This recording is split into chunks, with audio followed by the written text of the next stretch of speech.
Welcome viewers, কেমন আছেন সবাই? আশা করি সবাই ভালো আছেন। আমি আছি আপনাদের সাথে দীপক সরকার ফ্রম বেঙ্গলি টেক্সquad। আর বেঙ্গলি টেক্সquad নতুন এপিসোডে আপনাদের সবাইকে স্বাগতম। আজকের ভিডিওতে আমি আপনাদের সাথে জিওর নতুন ল্যাপটপ নিয়ে আলোচনা করব। অর্থাৎ নতুন কিন্তু ল্যাপটপ আসতে চলেছে জিওর। এটা কিন্তু আমি গত 2-3 দিন ধরে বিভিন্ন নিউজ সাইটে দেখতে পাচ্ছি।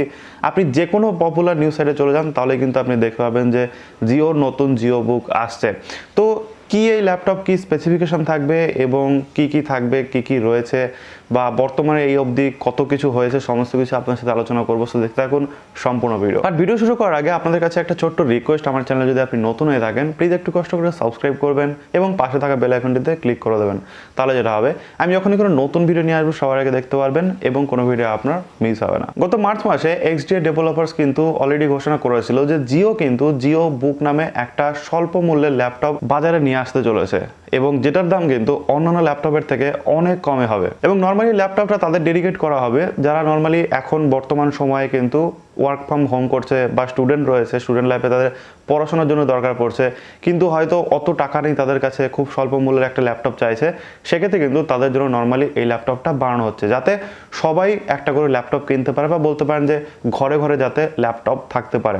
বর্তমানে যেরকম আমরা ঘরে ঘরে ইন্টারনেট ব্যবহার করি, আগে যারা ইন্টারনেট ব্যবহার করতো না তারাও কিন্তু ইন্টারনেট ব্যবহার করা শুরু করে দিয়েছে। তো সেরকম যাতে ল্যাপটপও প্রায় সবাই ব্যবহার করতে পারে, কম্পিউটারের ছোঁয়া যাতে সবাই পেতে পারে, তার জন্যই কিন্তু এই ব্যবস্থাটা করা হচ্ছে।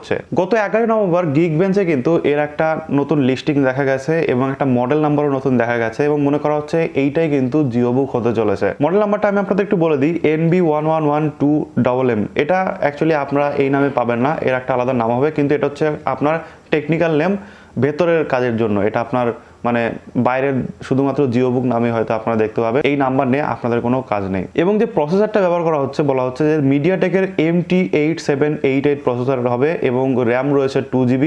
অ্যান্ড্রয়েড থাকবে এইটার মধ্যে, অর্থাৎ ল্যাপটপের মধ্যে অ্যান্ড্রয়েড দেওয়া হবে, উইন্ডোজ না। সিঙ্গেল করে এবং মাল্টি করে এই ল্যাপটপটা পেয়েছে হচ্ছে আপনার 1178 এবং 4246 স্কোর, মানে গিকবেঞ্চে যে স্কোরটা মাপা হয় সেই স্কোরে এটা পেয়েছে, সিঙ্গেল করে এবং মাল্টি স্কোরে। ল্যাপটপের মধ্যে আপনি পাবেন হচ্ছে HDMI connector, inbuilt Bluetooth, inbuilt wifi এবং যাবতীয় সবকিছু যেগুলো কিন্তু আপনি ল্যাপটপের কাছ থেকে এক্সপেক্ট করেন। এবং তার সাথে সাথে 4G LTE থাকবে, যার ফলে কিন্তু ল্যাপটপের মধ্যেই আপনি সিম লাগিয়ে আপনি ইন্টারনেট কানেকশন ব্যবহার করতে পারবেন। অ্যান্ড্রয়েড বলে যে আপনি অফিসিয়াল কাজ করতে পারবেন না এমন নাম, ফোনের মতো মোটেও হবে না। এখানে কিন্তু মাইক্রোসফটের সমস্ত অফিসের অ্যাপ্লিকেশন আপনি এর মধ্যে পেয়ে যাবেন, যার ফলে কিন্তু ল্যাপটপের মধ্যে মাইক্রোসফট এক্সেল, মাইক্রোসফট যে ওয়ার্ড, এগুলোর কিন্তু সাপোর্ট পেয়ে যাবেন, এবং এগুলো দিয়ে কিন্তু আপনি খুব সহজে আপনার যে অফিসিয়াল ওয়ার্ক সেগুলো কিন্তু চালিয়ে নিতে পারবেন। এবার আমার কথা যদি শোনেন, সেক্ষেত্রে আমি আপনাদের কিছু কথা বলে রাখি যে এই ল্যাপটপটা যদি সত্যি এই স্পেকে আসে, সেক্ষেত্রে কিন্তু যারা হার্ড ওয়ার্ক করতে চাইছেন ল্যাপটপ দিয়ে, তারা কিন্তু মোটেও ল্যাপটপটা নেবেন না। যারা নর্মাল একটা স্টুডেন্ট লাইফ আপনি এখন কাটাচ্ছেন এবং স্টুডেন্ট হিসাবে আপনি পড়াশোনার জন্য দিতে চাইছেন, বা আপনি ওয়ার্ক ফ্রম হোম করছেন, সাধারণভাবে আপনি কিছু কাজ করতে চাইছেন, সেক্ষেত্রে, বা আপনি যদি দেখতে চান মুভিজ বা দেখতে চান ইউটিউব, সেক্ষেত্রে আপনি নিতে পারেন। কিন্তু যারা হার্ডকোর কাজ করতে চাইছেন, লাইক একটু গেমিং করতে চাইছেন, বা আপনি হয়তো চাইছেন যে ভিডিও এডিটিং করবেন, সেক্ষেত্রে কিন্তু ল্যাপটপের দিকে যাবেন না, তাহলে কিন্তু আপনারই লস হবে। এবার দাম কতটা কি রাখবে তার উপর নির্ভর করছে যে এটা ভ্যালু ফর মানি হবে কিনা। যদি ভ্যালু ফর মানি হয়, সেক্ষেত্রে তো আপনি আমার কাছ থেকে জেনেই যাবেন যে এটা আদৌ ভ্যালু ফর মানি কিনা, তো তখন ডিসাইড করবেন যে আপনি কিনবেন কি কিনবেন না। তো এই ছিল মোটামুটি আজকের ভিডিও। আশা করি ভিডিও আপনাদের ভালো লেগেছে, ভালো করে লাইক করবেন, শেয়ার করে দেবেন আপনার বন্ধুদের সাথে, যাতে বিষয়গুলো জানতে পারে, শিখতে পারে। Thank you so much for দেখার জন্য। দেখা হবে নেক্সট ভিডিওতে। টাটা।